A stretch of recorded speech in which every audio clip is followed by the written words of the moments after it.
అంటే ఎట్లా ఉండాలి డాక్టర్స్ ప్రొటెక్షన్కి సంబంధించి అవన్నీ? అంటే నైట్ డ్యూటీ చేసే అంటే నైట్ డ్యూటీ చేయమంటున్నారండి డాక్టర్లు. అది ప్రాబ్లం. ఏ డాక్టర్లు అంటే పర్టికులర్గా ఫిమేల్ ఆన్ డ్యూటీ అనేది అవాయిడ్ చేయటం బెటర్ అనే పరిస్థితికి తీసుకెళ్ళిపోయింది ఇన్సిడెంట్. మేజర్గా అక్కడ కలకత్తా హాస్పిటల్కి సంబంధించి ఏదైతే ఈ ఇన్సిడెంట్ జరిగిన హాస్పిటల్లో కనీసం వాళ్ళకి డ్యూటీ రూమ్స్ లేక ఆవిడ కాన్ఫరెన్స్ రూమ్లో వెళ్ళి రెస్ట్ తీసుకోవాల్సినటువంటి పరిస్థితి అక్కడ ఉంది అనేది ఎస్టాబ్లిష్ అయినటువంటి ఫ్యాక్ట్. ఇటువంటి కండిషన్లో మేము ఎలా నైట్ డ్యూటీలు చేస్తామని వాళ్ళు అడుగుతున్నారు. అడగటం కాదు, వాళ్ళు మేము నైట్ డ్యూటీలు చెయ్యము అని చెప్పి అంటున్న సందర్భంలోనే ఇప్పుడు ఈ ఏజెన్సీ ఇన్వాల్వ్ అయ్యి, బాబు ఇది కండిషను కాబట్టి మీరు ప్రతి హాస్పిటల్లోనూ డ్యూటీ రూమ్ ఉండాలి ఖచ్చితంగా, దానికి ప్రొటెక్షన్ ఉండాలి. అంటే ఇదివరకు లేదు కానీ ఇప్పుడు డిమాండ్ చేస్తున్నారు ప్రొటెక్షన్ ఉండాలి, నైటు ఒక పహరా కాస్తూ ఉండాలి, ఇంత కేర్ తీసుకుంటే తప్ప మేము నైట్ డ్యూటీల్లో ఫిమేల్ డాక్టర్స్ని అలాట్ చేయలేము అనేటువంటి పరిస్థితికి కలకత్తా ఇన్సిడెంటు తీసుకువెళ్ళింది. ఆ మేరకు వాళ్ళు అంటే టోటల్ ఆ కమ్యూనిటీయే భయపడిపోయినటువంటి సందర్భం ఇది. అన్ని విధాలుగాను ఏదైనా ఉంటే కూర్చుని మాట్లాడుకుందాం అనే దాకా వెళ్ళిపోయారు. అంత టెర్రరైజ్ చేసింది ఆ ఇన్సిడెంట్. రెండోది, దాని మీద ఆవిడ మమతా బెనర్జీ గారు మళ్ళీ మాట్లాడారు. మేమేదో డాక్టర్లనే ఇబ్బంది పెడుతున్నాం, ఇలా మాట్లాడుతున్నారు, అవన్నీ కరెక్ట్ కాదు. అలాగే మేము ఎవరిని ఇబ్బంది పెట్టడం లేదు. ఎందుకంటే షీ ఈజ్ హెల్త్ మినిస్టర్ కాబట్టి ఆమె షీ హాస్ టు రెస్పాండ్.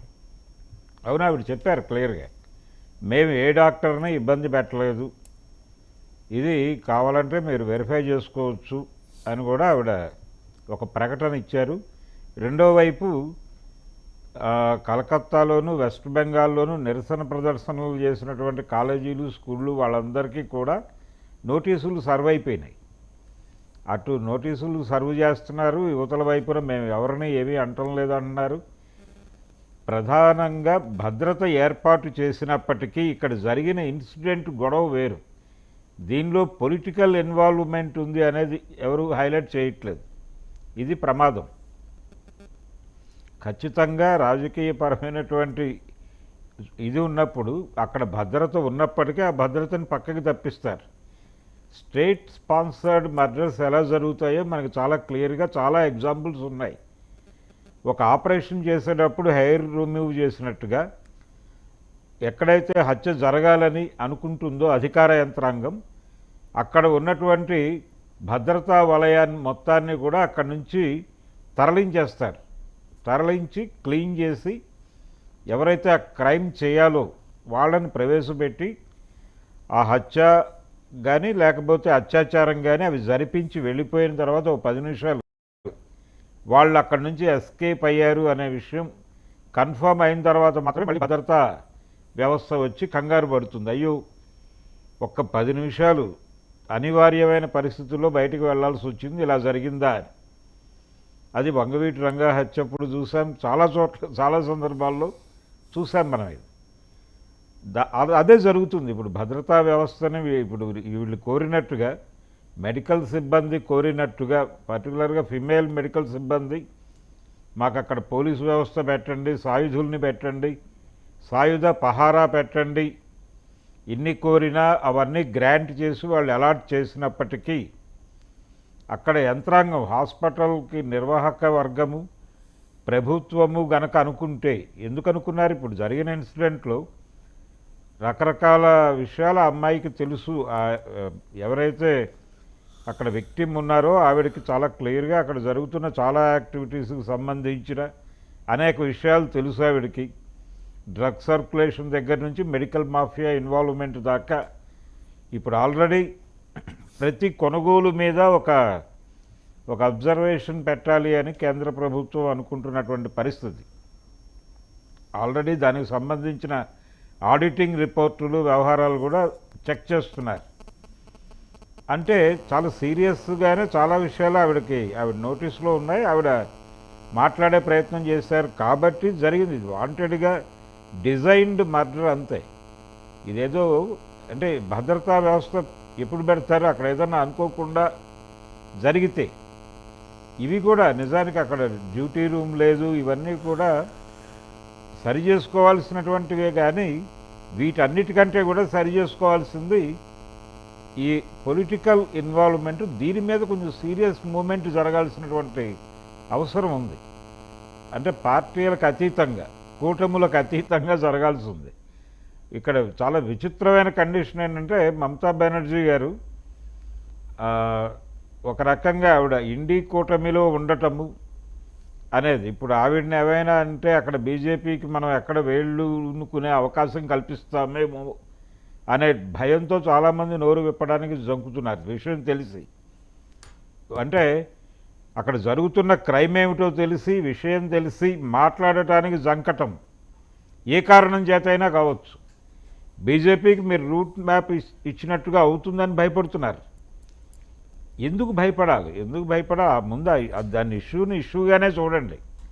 అంతకుమించి దాన్ని ఒక బ్రాడర్ ఏరియాకి తీసుకెళ్ళిపోయి ఈ దేశ రాజకీయ భవిష్యత్తు దాకా తీసుకెళ్ళిపోయి అంత ఆలోచన చేసి ప్రస్తుతానికి ఆవిడనేదో కాపాడేద్దాం అనే ఆలోచనలు చేయటం డెఫినెట్గా తప్పే.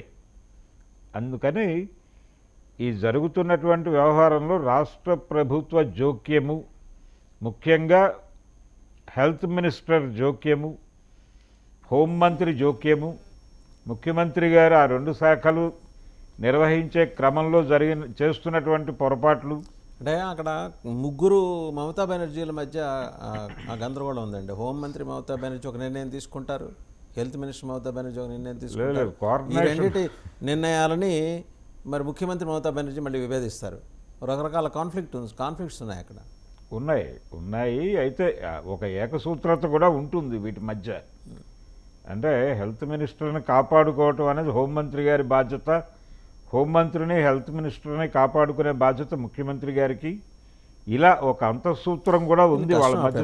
దానవీర స్వర్గంలో ఆయన 4 పాత్రలు, శ్రీమద్ విరాట్ పర్వంలో 3 పాత్రలు అండి.